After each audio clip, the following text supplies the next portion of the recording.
Imaginez réaliser vos visioconférences au sein d'une exposition. Eh bien, c'est le pari d'Altavia, une entreprise spécialisée dans le marketing et retail qui a transformé ses bureaux en véritables espaces d'art. Depuis quelques semaines, les salariés travaillent entourés d'œuvres de l'artiste de Paolo Santini. Nous sommes allés y faire un tour.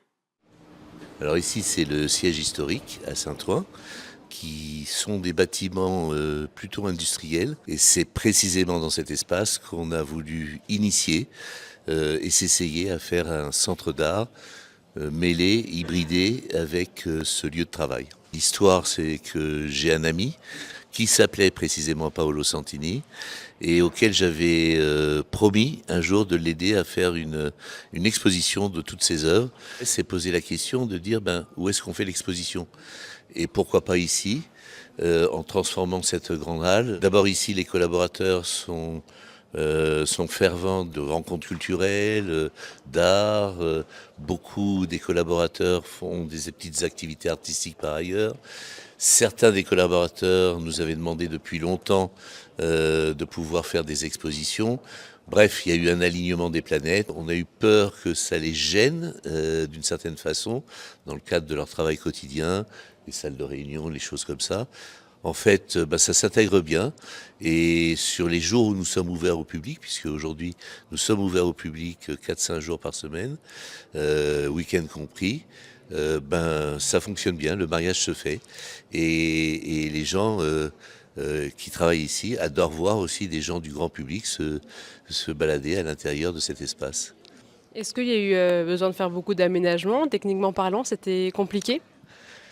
Alors, c'est pas une affaire simple d'exposer et de vouloir faire une véritable exposition.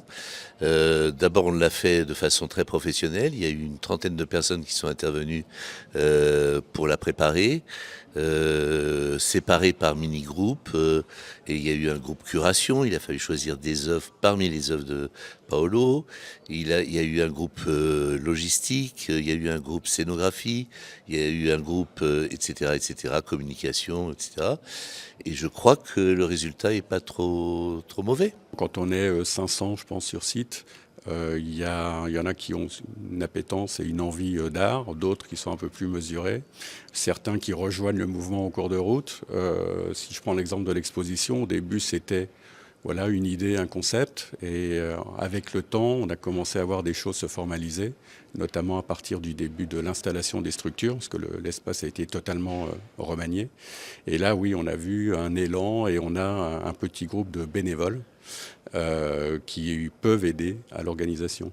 C'est un vrai plaisir déjà d'y arriver le matin, mais en même temps de le faire visiter aussi aux partenaires, aux clients. Toute personne qui vient la première fois, il y a un effet waouh indéniable, quoi. Et là maintenant avec l'exposition sur Paolo Santini, oui, on est sollicité soit par des entreprises, soit par les scolaires pour avoir des visites de groupe, par exemple.